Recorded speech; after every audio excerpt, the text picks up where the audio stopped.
এই যে একেবারে মাথা পর্যন্ত আপনারা কি দেখতে পাচ্ছেন, একেবারে মাথা পর্যন্ত আপনারা দেখতে পাচ্ছেন এখানে সব লতি আর লতি।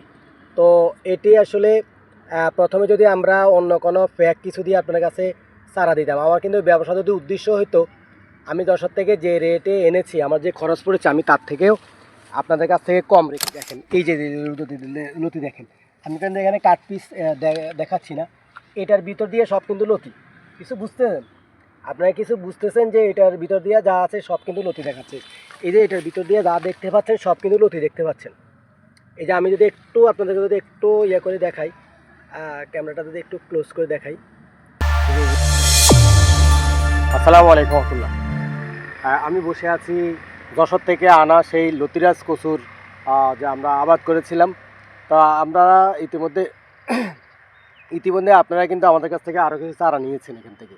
তা আমি কিন্তু আপডেট দিই না, মানে এরা যে কি ফলন হয়, কীরকম হয়। তো যশোর থেকে আমরা আসলে আনার পরে প্রথম অবস্থায় আমরা একটু যত্ন ভালো একটা করতে পারিনি, কিছু যত্নের অবহেলা ছিল। অবহেলা বলতে আসলে কিছু সিস্টেমের আমাদের একটু ব্যত্যয় ঘটেছে। তা আমরা আবার এখানে কি করেছি, এবারে যে আপনাদেরকে যে চারাগুলো দিয়েছি, আমি ফলন দেখাই নাই, কোনো কিছু দেখাই নাই, বিনা রিভিউতে কিন্তু আপনারা নিয়ে গেছেন। এখন আমি আপনাদেরকে রিভিউটা দিচ্ছি যেন আপনারা ফলন যেন ভালোভাবে পেতে পারেন সেটা বলার জন্য, এবং আপনাদেরকে ইতিমধ্যে একটা নির্দেশিকাও কিন্তু দিয়ে দেওয়া হয়েছে সবাইকে, কীভাবে আমরা এটা চাষ করতে হবে। আপনারা আমার সামনে এই যে এখানে দেখতেছেন, একেবারে যদি আমি দেখাতে যাই, একেবারে মাথা পর্যন্ত কি পরিমাণ লতি হয়ে আছে। তো এটা কিন্তু প্রথম অবস্থায় একটু কম হয়, কারণ গাছের একটা শক্তির উপর নির্ভর করে। তো এই গাছগুলো দেখতে পাচ্ছেন যে এই এক একটা গাছের যে গ্রোথ, এটা প্রথম অবস্থায় একটু কম থাকবে। তো কম থাকবে বলতে আপনি যদি নিয়মিত তার যে খাবারগুলো আছে সেটা যদি আপনি ঠিকমতো তাকে দেন, তাহলে কিন্তু সে ঠিকমতোই আপনাকে ফলন দিবে। এটাই স্বাভাবিক, যে কোনো ক্ষেত্রে আপনি পরিশ্রম সৌভাগ্যের প্রসূতি না, কারণ সঠিক পরিশ্রম হচ্ছে সৌভাগ্যের প্রসূতি। কারণ আপনি পরিশ্রম করে যাবেন যদি নিয়মতান্ত্রিকভাবে আমরা না করতে পারি, অনেক সময় দেখা যায় আমরা আর্থিক কারণেও করতে পারি না। কীরকম আর্থিক কারণ, আপনার দেখা গেল খরচ করতে করতে এমন একটা অবস্থায় এসে যায় যে আপনি আর খরচ করতে পারছেন না, তখন আপনার ফলনটা কমে যায়।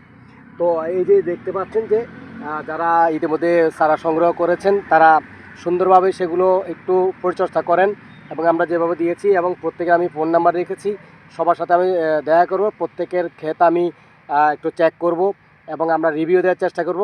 দর্শক আমাদের সাথে ইতিমধ্যে যারা আছেন তারা প্রত্যেকে আপনাদের এই গাছগুলো দেখবেন।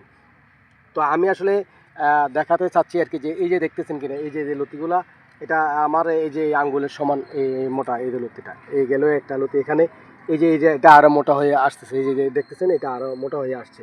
তো এইভাবেই কিন্তু এই যে গাছগুলোতে এইভাবে দেখা যাচ্ছে। আমি যদি দেখাই, এই যে এইদিকে একই অবস্থা, এই একইভাবে, এবং আবার ওই যে ওই পাশে আরও দেখতে পাচ্ছেন, ওই যে ওই পাশে যে গাছগুলো আছে আমি সেগুলিতে কিন্তু আরও বেশি আছে। আমি যদি আপনাদেরকে একটু দেখাই, হয়তো বলবেন যে যেখানে বেশি আছে সেখানে দেখাইছি। তো এইখানে যে গাছগুলো, এখান থেকে কিছু চারা চলে যাবে। তো এই যে লতি দেখেন, এই যে লতি দেখেন, আমি কিন্তু এখানে কাট পিস দেখাচ্ছি না, এটার ভিতর দিয়ে সব কিন্তু লতি। কিছু বুঝতেছেন আপনারা, কিছু বুঝতেছেন যে এটার ভিতর দিয়ে যা আছে সব কিন্তু লতি দেখাচ্ছে। এই যে এটার ভিতর দিয়ে যা দেখতে পাচ্ছেন সব কিন্তু লতি দেখতে পাচ্ছেন।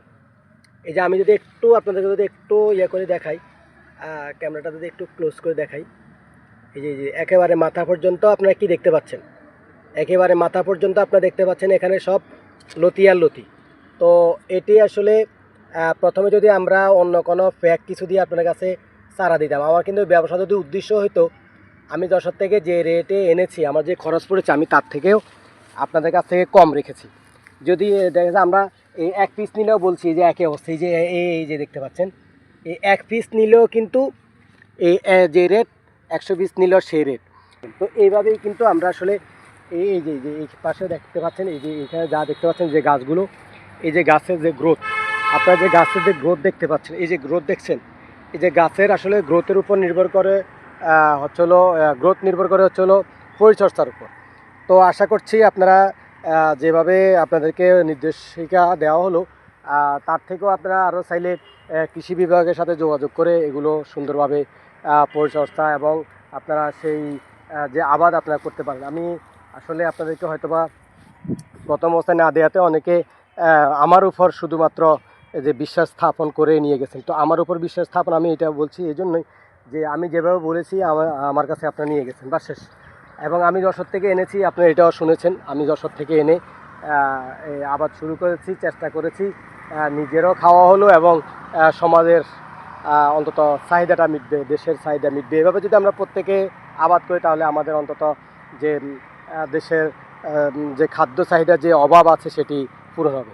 জি, পরবর্তীতে আমরা আপনাদেরকে যে যে বা যারা আমাদের কাছ থেকে চারাগুলো নিয়েছে সেই সকল বাইরের ওই আপডেটগুলো আপনাদেরকে দেখো, সেই আপডেটগুলো আপনাদেরকে দেখাবো, দেব। সেই পর্যন্ত সবাই আমাদের সাথে অবশ্যই কানেক্টেড থাকবেন। সবসময় আমরা চেষ্টা করব কিভাবে সমাজের উন্নয়ন হয়, উন্নয়ন কল্পে কিভাবে কাজ করতে হয়, কিভাবে আমরা কাজ করছি এবং অন্যরা যে সকল কাজগুলো করছে সেগুলো আমরা চেষ্টা করব আপনাদের মাঝে উপস্থাপন করার জন্য। সে পর্যন্ত সবাইকে আল্লাহ ভালো রাখুক, সুস্থ রাখুক। আসসালামু আলাইকুম ওয়া রাহমাতুল্লাহি ওয়া বারাকাতুহু।